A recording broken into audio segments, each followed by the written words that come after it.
kwanza kupata habari za michezo na burudani, subscribe, comment, like pamoja na kushare katika page yetu.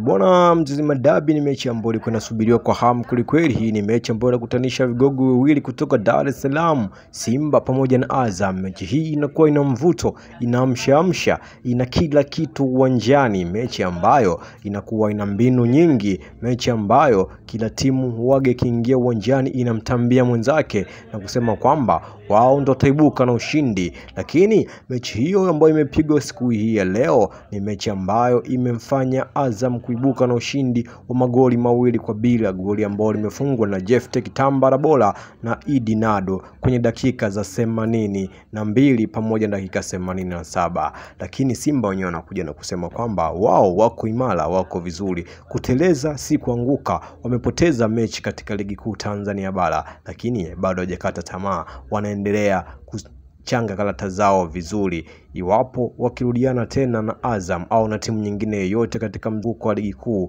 wawe tayari kupambana, ikiwezekana waendeleze wembe wao ule wa ushindi. Kama unavyojua, Simba alishinda katika mechi 4 mfululizo, hakuruhusu goli wala hakufungwa katika mechi hizo 4. Yeye alishinda zote 4 akiwa na pointi 12, lakini katika mechi ya 5 dhidi ya Azam amepoteana vibaya mno, amepigwa goli 2-0. Zaka za kazi baada ya mechi kuisha anasema kwamba wao wana timu bora kuliko Simba, hivyo Simba wanabidi wawe wanawaheshimu Azam, kwa sababu Azam ni chuo cha mpira, Azam ni darasa la mpira wa miguu Tanzania, hivyo timu nyingi zinahitaji kujifunza kupitia Azam. Hayo ni maneno ya Zaka za kazi, huyu ni Zakaria Sabiti. Lakini Azam katika mechi zao 3 za mwisho za ligi kuu zote waliishia kutoa sare, hawakuambulia ushindi wa mechi hata moja. Lakini katika mechi dhidi ya Simba wamebuka washindi kwa kushinda mechi hiyo goli 2-0.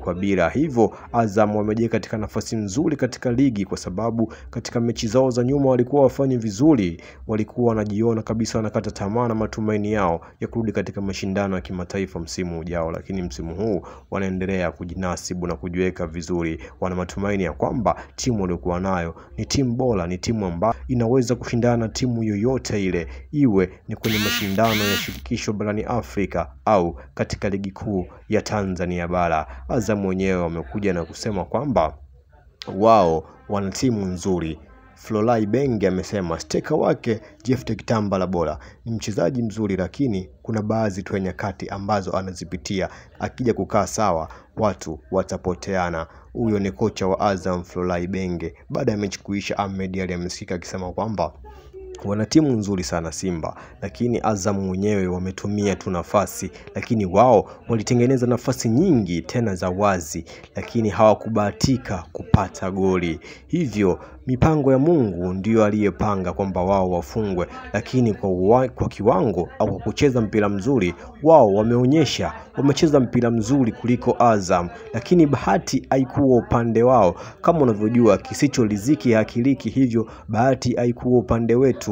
Lakini tunajiandaa na mashindano mengine. Tunajua ligi ni marathon, ligi ni mbio ndefu, hivyo bado kuna siku nyingine za kuendelea kujiandaa na muda bado tunao. Wana Simba hatujakata tamaa. Simba nguvu moja, tunarudi kifua mbele. Tunajua tumepoteza, lakini kuteleza si kuanguka. Mkubwa ni mkubwa tu. Tembo atakonde vipi hawezi kuwa kama mbuzi, tembo atakonde vipi hawezi kuwa kama swara. Hii ni Simba bwana. Simba kapoteza, lakini bado ana matumaini ya kwamba ana uwezo wa kuchukua ligi kuu Tanzania bara, kwa sababu kupoteza tena katika mzunguko wa 5 ni mapema sana. Simba haiwezi kukata tamaa. Simba ni nguvu moja.